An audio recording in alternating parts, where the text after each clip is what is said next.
This is a nusach that we say by the Hadlakas Neres Chanukah, which is not the same nusach that we say by Shemona Esrei when we mention Chanukah, by Berchas HaMazon. Over there we say Ala Nisim, which is a different nusach. Why do we have two different nuschos? Because, as was well known, there were two major nisim that happened at the Chanukah time. There was the nes of the Melchama, when the Me'atim, the Tahirim, the Tzadikim, they were victorious over the Tameim and the Rishoim, which b'derech hateva would be something that was impossible.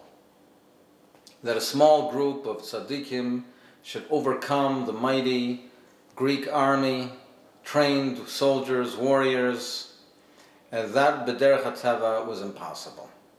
It was the great nes that the Rebbeinu Shalom brought, that they were victorious and they defeated the Greeks.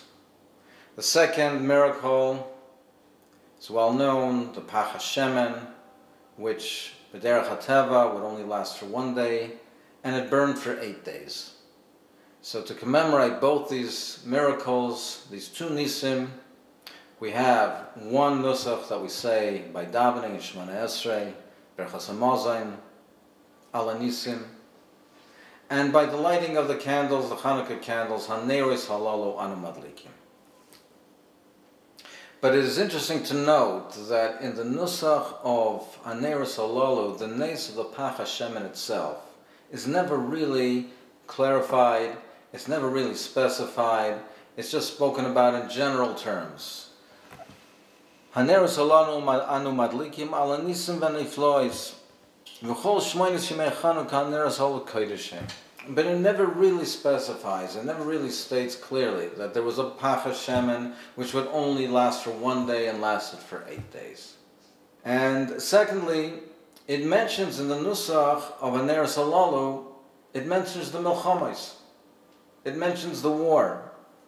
And why does it mention the war? Why does it mention the Milchamas when here we're really talking about the nes of the Pach HaShemen? We're not talking at this juncture by the lighting of the candles, by the nes of the Melchama. The nes of the Melchama was already mentioned in the Tfilos. What is the connection with the Melchama? Why are we mentioning the Melchama over here by the lighting of the candles?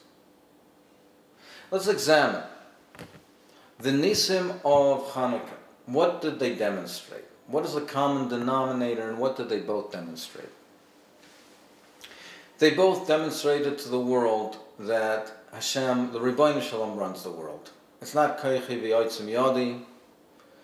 It's not the human endeavor. It's Hashem that runs the world. And even when things b'derech hateva seem impossible by natural means, Hashem shows us that the impossible is possible.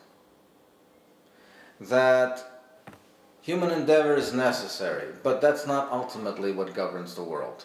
It's the Rebbeinu Shalom, it's the Yad Hashem. And how were the Chashmonaim zoichet to that?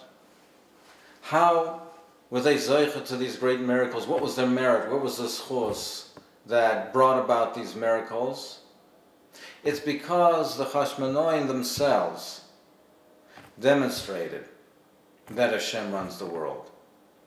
That even though it was against all odds, and b'derech hateva it was impossible, they were willing to risk their lives, literally, to go to war against the Yevonim. They had total faith, total bitochen in the Rebbeinu Shalom, and therefore the Rebbeinu Shalom, he responded in kind, and he brought about the great miracle.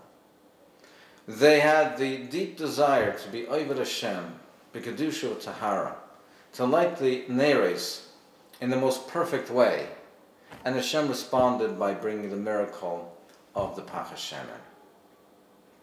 But ultimately, what was responsible for the Pach HaShemen, for the Nisim of Chanukah, was the Mesiras Nefesh of the Chashmonaim. And therefore, when we light the candles, which commemorate the Nes of the Pach HaShemen, we talk about the root cause. What was the foundation of it? The foundation was the Mesiras Nefesh of the Chashmonaim, the total faith in the Rebbeinu Shalom to be Meiser Nefesh in a battle that b'derech hateva they had no chance of winning. And that was the root cause of that miracle. And the miracle of the Pach Hashem demonstrated the notion, the concept that Hashem runs the world and that if we have faith with Him, He responds. And these miracles of Chanukah were not only at that time, these miracles took place and take place today as well. Bayamim hahem bazman hazeh. They're miracles that take place today. And then Klal Yisrael is surrounded by enemies that have one motive in mind, have one agenda. And when the odds seem to be impossible, if we have faith in the Rebbeinu Shalom, we will overcome these enemies as well. Just as they did in their time, Bayamim hahem bazman hazeh. And on a personal level also, if a person has total faith in the Rebbeinu Shalom, has bitoch, and he is willing to be Meiser Nefesh, Hashem brings nisim and a special hashgacha pratis to that person. The Ravid in Hilchos Lulav states, Naflo Ruach HaKodesh bebeis medrashenu, that there was a special Ruach HaKodesh that came to them and they were machadish the halacha. And the Chassam Sofer explains that it's not the type of Ruach HaKodesh, what's referred to, what the Ravid is referring to, is not the Ruach HaKodesh that came to the Nevi'im, not the Ruach HaKodesh that came to David HaMelech. What is meant by Ruach HaKodesh is that B'derech HaTeva, this Chiddush shouldn't have come to them. But they had the rotz and the desire and the total devotion and dedication and Hasmana. The Rebbeinu Shalom opened up the Ma'anos HaChochma, and they were granted this wisdom, this chiddush, that b'derech hateva they would not have been allowed to.